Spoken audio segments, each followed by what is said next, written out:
everyone, welcome to our YouTube channel. My name is Zainab Ahmed, and here with me today is Mr. Enoch Johanna, an IDP, and he's here today to tell us his story about how he survived the Boko Haram insurgency.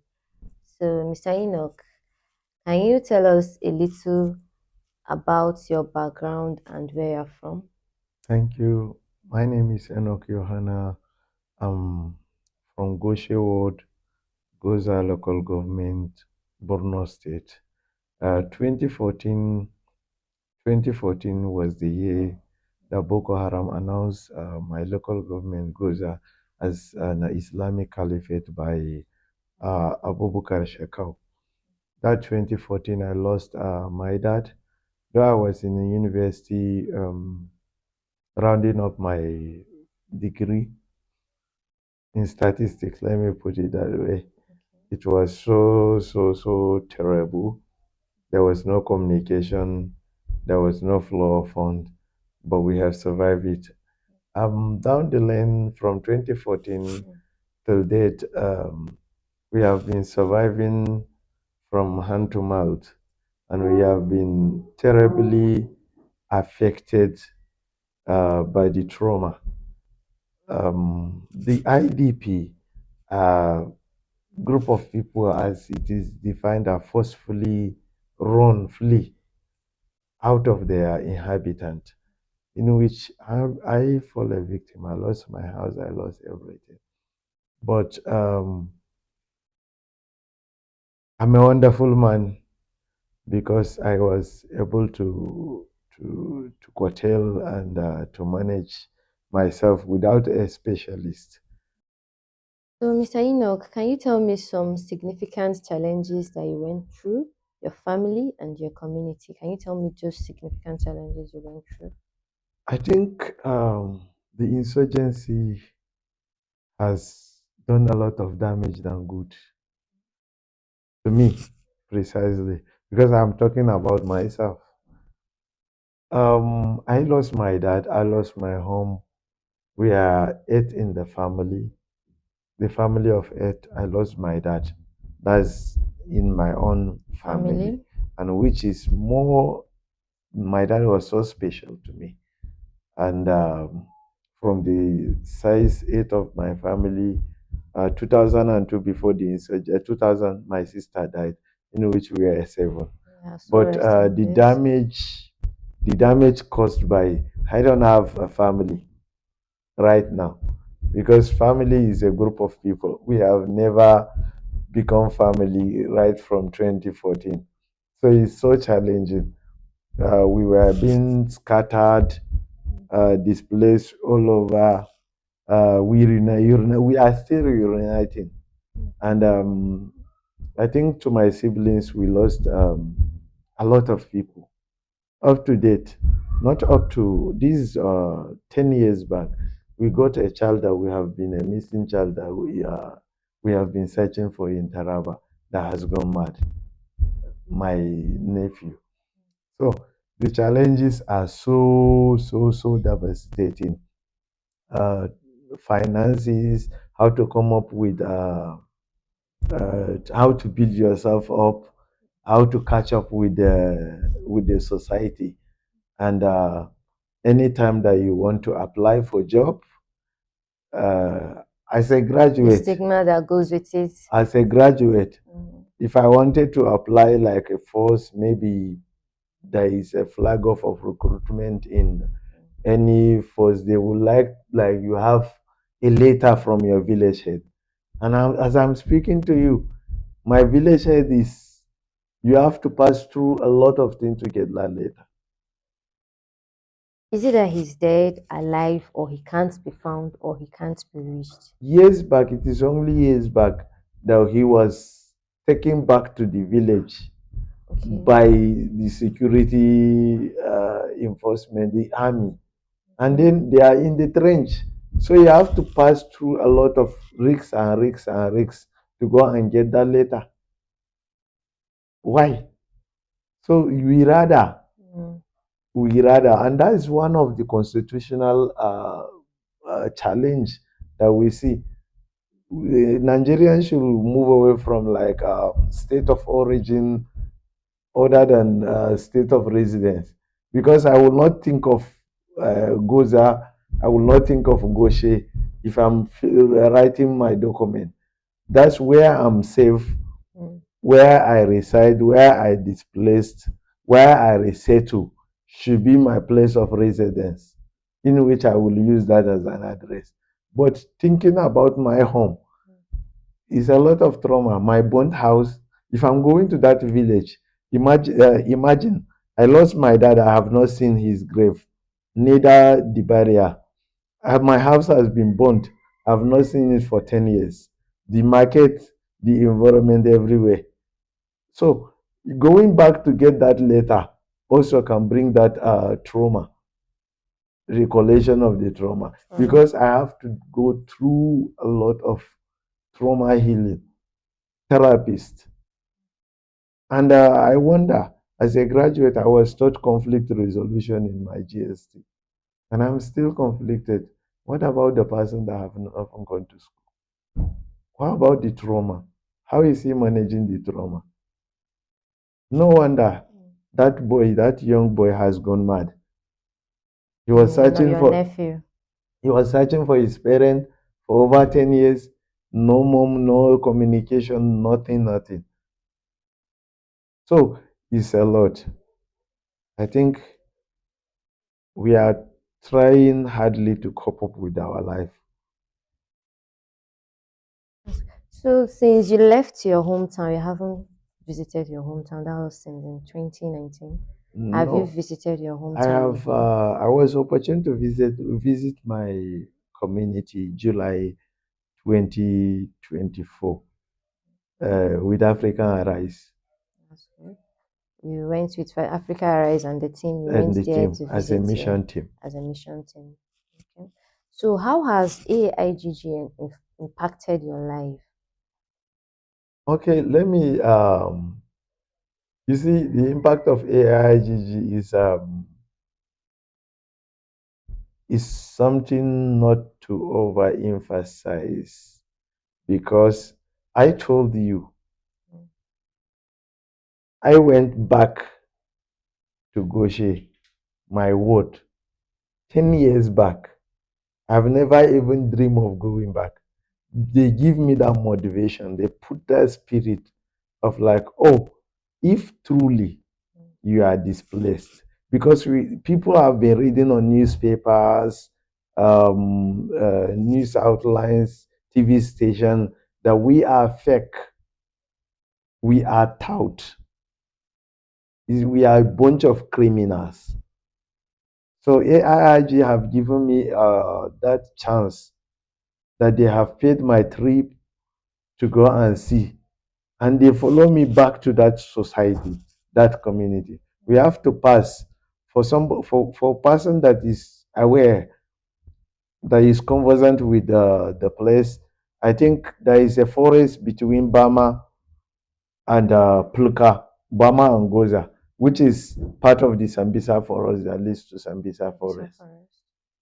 and it leads to Cameroon through Ndabakura, Ashgashia, and Kirawa. It is open. So Open, that means there is no border there. there is no border there. Through that Banki side, there is a local government Banki that is Nigeria, bordering Nigeria and Cameroon. So throughout the journey, I've never even dreamt of, because I don't want to have a rethink, or to have that bad memory. You don't want those memories To, to get triggered. yes, because Mm. I can't imagine just a day on the 29th of September, I lost everything like a twinkle of an eye. So AAIGG has helped me go back to my community, to the state of origin, to my place of birth. AIIGG has even given me a chance to go and see my hamlet, the bushes. AIIG has given me an opportunity to go and see how my community has been demolished totally. I mean, not the part that the military are. If you go to Boko, under Pulka Ward, it has been leveled down, graded down, because it was blocking a view to our military. It has given me an opportunity to see what the government is doing, how biased the government is. Because if you go, Goshe is a ward. In other ward, in other villages that are not up to ward, like precisely in Wala, the government is building 1,000 housing units. But in Goshe ward, the government built 200 units.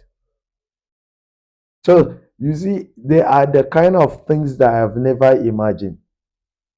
So, and also AIGG has helped me to get a job as a liaison officer, community liaison officer.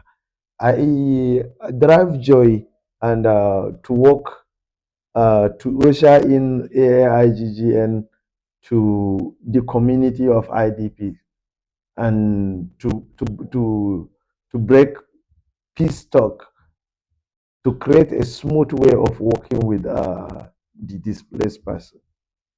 I think these are the few amongst the many opportunities and how AIGG has helped my life. But let me not stop here. AIG has also taught me how to even forget about the past and work towards the future. toward the future, because the future is bright. So I'm taking us back a little. Can you tell me how you came into contact with AIGGN? How? AIGN has came in to visit a camp 2019, New Kuchingoro IDP camp. New Kuchingoro IDP camp is a camp situated around Kaura district. It's in the heart of Abuja, off James Village, Kaura district, by Brick Hall International School. They came in there. Unfortunately, I wasn't in the camp, but Miss Hanato and Luca introduced me to AIGGN. AJIG when they visited the camp and told me about what their intention. So they have. That's how I get in contact with them. Okay. So based on your experience, how has it affected your community? Not I think. I believe they have affected my community positively. You know why? Boko Haram was Western education is forbidden. And they have brought in education, which is paramount. I normally tell people I'm a Christian or a Muslim that we need secular education, Western education, secular education as a light. We need our religious knowledge as a guardian. So without the two, you may be just like a beautiful a lady that is so beautiful, but she's not taking bath. So regardless of her beauty, people will be running away from her. AIGG has helped in education, given free education to the IDP communities, and in which we have all known that we have a high number of out of school children. So it is commendable to work with the on education and out of school children to reduce the number of that is well commendable. They also help in time of when there is a call to health emergencies. They also help. They also help women. Okay, let me not cut you off. Can you give me some instances of some of this? I think we have Bala issue of the school in Durumi IDP camp, Arise Academy, fully funded and run by AIG with not less than not less than 225 registered students. It's a big number with about good quite number of teacher degree holders. In which if you can go to a government school today, you may only have NCE holders grade 2 that are still teaching. But here we have a standard. AIG has put a standard of like at least degree holder in education Teach the to children. teach all other aspect, which is a good standard. Then in terms of health, they have helped Bala Stephanus, that the parents have lost hope.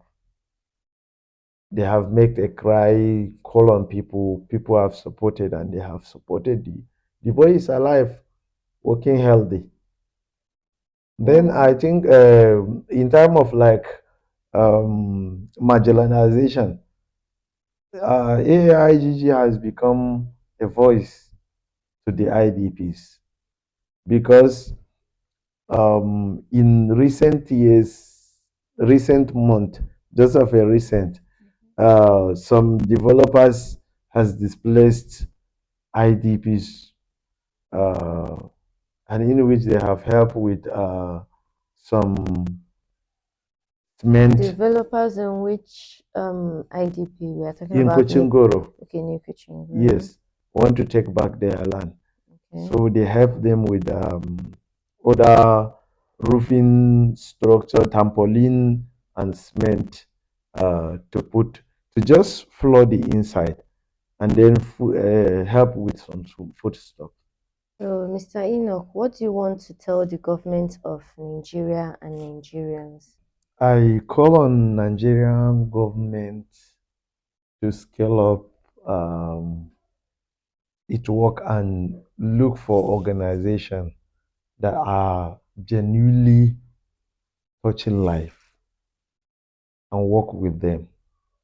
I call on Nigerians, well-meaning Nigerians, to see a reason why they have to support the less privileged. I call it the poor of the poorest, which is the IDP.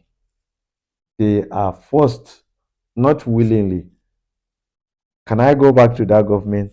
Yeah. I want to also let government to know that it was that government duty to protect life and property of all Nigerian citizens that the government failed to protect our life and our property that put us into this mess. So we want government to see us, work with us, and help us out of the problem created from the insecurity. In the first step, I didn't mean the government is up to its game. We wouldn't have been displaced.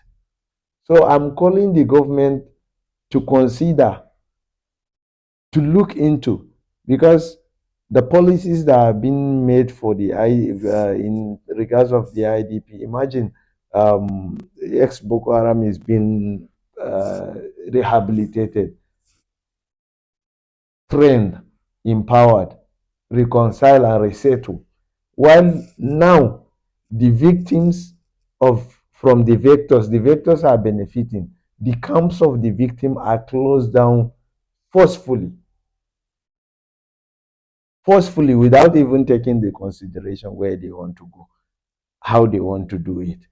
Then to the well-meaning Nigerian, they should see that we are all human beings. Imagine when you lose one person in the house, the pains that you go through. There are people that lost 10, 20 family members. There are people that. So we need your help in terms of supporting organizations that are ready to work to take us out of our problem, support in terms of rebuilding our homes, and resettling us to the community of our choice, not to the forcefully, but like, I don't want to call name, but that's my governor. I have the right, not forcefully taking me to my own village, because if you are taking me back to that village, you are just telling me directly, go and die. So please, Nigerian, support so that we will be resettled in a community that we will have peace. Thank you.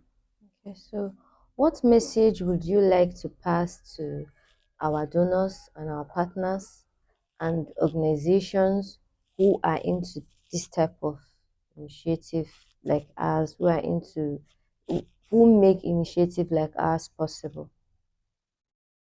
Wow, the message is simple: genuinity, working with the right people, the right choice, the right time to work with. Because these are the factors. When you choose, imagine AIG have given me work. If I'm just being paid because I'm supporting their AIG, even if they are wrong, then they are not doing the right thing. But going down to the roots into the camp with other people, interacting, knowing, getting to know the other people is the right thing to do. And for the donors, I appreciate your donation.